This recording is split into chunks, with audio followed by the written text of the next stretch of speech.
Bubuksan na sa katapusan ng Marso ang bagong Home Care Worker Immigration Pilot Program ng Canada. Pero may babala ang isang eksperto sa mga nakakalitong requirement ng bagong programa. Narito ang report. Simula sa Lunes, March 31, maaari nang mag-apply ang mga Filipino caregiver sa bagong Home Care Worker Immigration Pilot Program ng Immigration, Refugee and Citizenship Canada o IRCC. Pero paglilinaw ni Michael Corrales, isang Canadian-based registered immigration consultant, ang bubuksan muna ay ang mga aplikasyon para sa mga caregiver na nasa Canada na.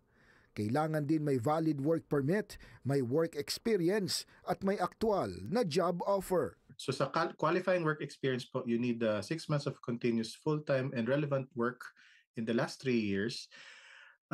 4 po na NOC codes yung tatanggapin as work experience. So yung sa home child care provider po, ito po yung NOC 44100. Early childhood educator and assistants, ito po yung NOC 42202.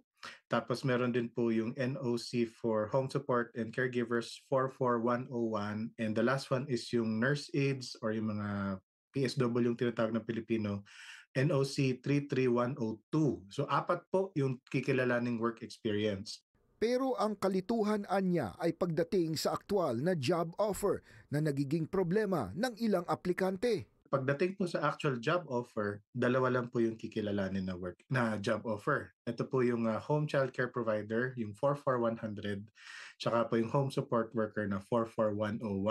So yung mga workers in Canada, marami po sa kanila na ang akala, ito yung work experience ko, qualified na ako.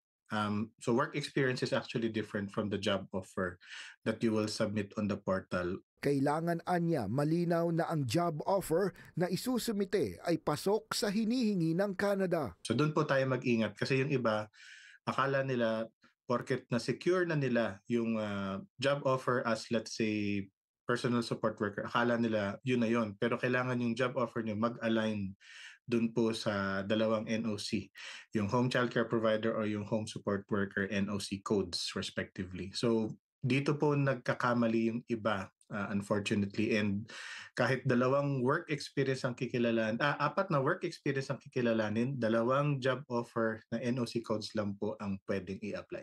Nagbigay ng isang halimbawa si Corrales para mas maintindihan ng mga kababayan ang kalituhan. For example, kinikilala po yung early childhood educators. So ang setting po nito mga daycare, for example, versus ang home child care provider, ang setting nito normally po household. Nag-aalaga ng bata sa bahay versus you are an early childhood educator in a daycare, for example. Parehong bata yung inaalagaan, but the work setting is different. So kaya po masabi natin na yung work experience related, pero yung job offer hindi siya magkapareho kasi magkaiba po ng NOC, for example, magkaiba din ng tier level. Bagamat sa Lunes na bubuksan ang para sa mga nasa Canada na, wala pang linaw sa ngayon kung kailan bubuksan ang aplikasyon para sa mga nasa ibang bansa kabilang ang Pilipinas. So later date po ang kanilang sinasabi. Pero kung titignan po natin yung latest release ng Canada Gazette, I think for 2025 and 2026 yung quota nila ay nakalagay pa doon ay 0. Would this change? We don't know yet kasi hindi pa siya nagre-reflect sa official canada.ca announcements nila. Nasa Canada Gazette pa lamang po. Maaari anyang bisitahin ang website ng canada.ca at hanapin ang Home Care Worker Immigration Pilot para sa mga detalye kung paano at ano ang mga kailangang dokumento. Opsyon din anya na kumonsulta ang mga caregiver sa mga lehitimong immigration consultant at lawyer para hindi maligaw sa mga pabago-bagong polisiya ng Immigration Canada.